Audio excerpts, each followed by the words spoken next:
হয় ৰাজদীপ, আচলতে আজি বিকাশৰ বাৰ্তালৈ মুখ্যমন্ত্ৰী নলবাৰীলৈ আহিব আৰু আজি যিহেতু নলবাৰী জিলা দিৱস 1985 চনৰ 14 আগষ্ট তাৰিখে এই জিলা ঘোষণা কৰা হৈছিল আৰু এই জিলা দিৱস উপলক্ষত নলবাৰীৰ ৰাইজক প্ৰদান কৰাৰ কাৰণে আহিব আশাৰ বাৰ্তা, বিকাশৰ বাৰ্তা। আৰু এই মুহূৰ্তত মই উপস্থিত আছোঁ নলবাৰী চহৰৰ কাৰণে অত্যন্ত গুৰুত্বপূৰ্ণ যিখন উৰণ সেতু আৰু সেই যি বৰকুৰা ৰেলপথৰ উৰণ সেতু, সেই উৰণ সেতু আজি ৰাইজৰ কাৰণে আনুষ্ঠানিকভাৱে মুকলি কৰা হ'ব।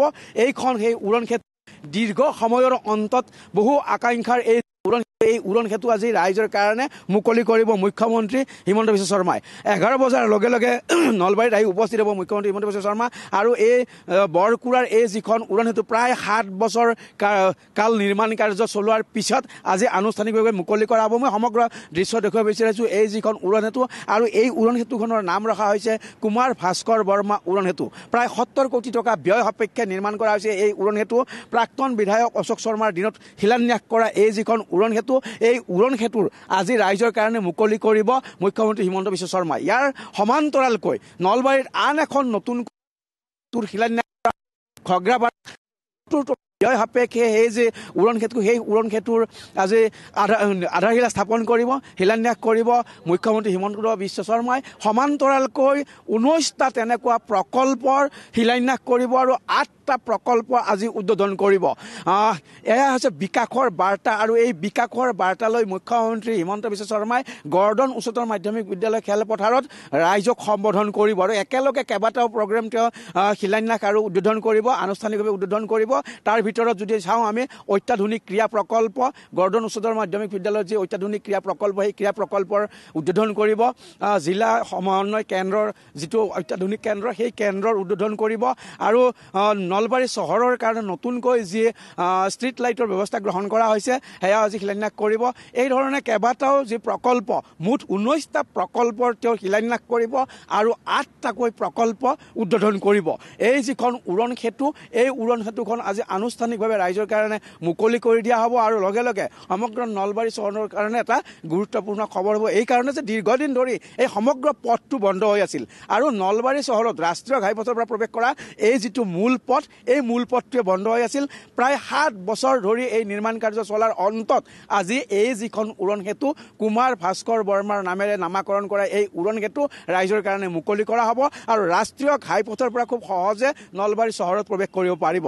সমান্তৰালকৈ যিহেতু আজি নলবাৰী জিলা দিৱস, তদানীন্তন মন্ত্ৰী ভূমিধৰ বৰ্মনৰ তৎপৰতাত ইয়াত সেই যি নলবাৰী জিলা ঘোষণা কৰা হৈছিলে 1985 চনৰ 14 আগষ্ট আৰু আজি জিলা প্ৰশাসনৰ পৰা সেই নলবাৰী জিলা দিৱস উদযাপন কৰাৰ কাৰণে ব্যাপক প্ৰস্তুতি চলোৱা হৈছে আৰু এই নলবাৰী জিলা দিৱসৰ যি কাৰ্যসূচী, সেই কাৰ্যসূচীত অংশগ্ৰহণ কৰিব মন্ত্ৰী জয়ন্ত মল্ল বৰুৱাৰ লগতে মন্ত্ৰী অতুল বৰা, মন্ত্ৰী চন্দ্ৰমোহন পাটোৱাৰী, তেওঁলোকে আহি আজি উপস্থিত হ'ব, অংশগ্ৰহণ কৰিব আৰু ৰাইজক সম্বোধন কৰিব।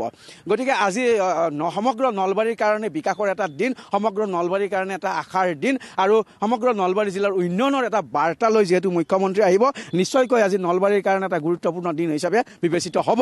আৰু যিহেতু 11 বজাত মুখ্যমন্ত্ৰী আহি উপস্থিত হ'ব আৰু এই দলঙেৰে তেওঁ নলবাৰী চহৰত, এই উৰণ সেতুৰে নলবাৰী চহৰত প্ৰৱেশ কৰিব আৰু এই উৰণ সেতু ৰাইজৰ কাৰণে মুকলি কৰি দিয়া হ'ব। এই যিখন বৰকুৰা ৰেলগেট, ৰেলগেটৰ উৰণ সেতু যে প্ৰায় 7 বছৰ ধৰি নিৰ্মাণ কাৰ্য চলিছিল, যথেষ্ট বিলম্ব হৈছিল নিৰ্মাণ কাৰ্যত, এই লৈ যথেষ্ট মানুহৰ মাজত চৰ্চা হৈছিল আৰু তাৰপিছত আজি আশাৰ বাৰ্তালৈ এই যিখন উৰণ সেতু, সেই উৰণ সেতু ৰাইজৰ কাৰণে মুকলি কৰি দিয়া হ'ব।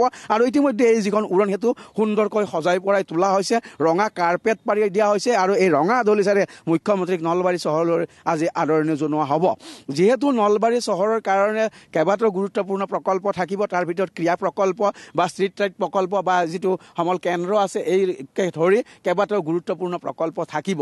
আৰু সমগ্ৰ নলবাৰী চহৰৰ কাৰণে কিন্তু অত্যন্ত গুৰুত্বপূৰ্ণ কথা এই যে নলবাৰী চহৰৰ যিটো বাট পথৰ যিটো সমস্যা আছিল, সেই বাট পথৰ সমস্যাসমূহৰ কাৰণে আজি কিছু হ'লেও মুকলি হ'ব, কিছু হ'লেও সকাহ পাব। কাৰণ ভয়ানক যান জঁটৰ সমস্যা হৈছিল সমগ্ৰ নলবাৰী চহৰখনত আৰু এই পথটো বন্ধ হৈ থকাৰ কাৰণে এক ভয়ানক যান জঁটৰ কাৰণে বিগত 7টা বছৰে যথেষ্ট জীয়াতু ভুগিছিল নলবাৰীৰ জনসাধাৰণে আৰু আজি সকাহ হ'ব এই যিখন উৰণ সেতু এই উৰণ সেতু মুকলিৰ লগে লগে আৰু ঘগ্ৰাবাৰৰ অত্যন্ত এখন গুৰুত্বপূৰ্ণ যিখন উৰণ সেতু নিৰ্মাণ কৰা হ'ব তাতো ৰেল গেটৰ কাৰণে যিখন উৰণ সেতু আজি শিলান্যাস কৰা হ'ব ৭৭ কোটি টকা ব্যয় সাপেক্ষে সেই উৰণ সেতু নিৰ্মাণ কাৰ্য চলোৱা হ'ব সেই যিটো পূব নলবাৰী অঞ্চলৰ কাৰণে অত্যন্ত গুৰুত্বপূৰ্ণ সেই ঘগ্ৰাপাৰৰ পথটো আৰু এই ঘগ্ৰাপাৰৰ পথটোক লৈ বহু আন্দোলন হৈছে ছাত্ৰ সন্থাৰ পৰা আদি কৰি বহু সংগঠনে বহু আন্দোলন কৰিছিল আৰু তাৰ অন্তত আজি তাত শিলান্যাস ৰাইজে এটা সুফল পাবলৈ গৈ আছে।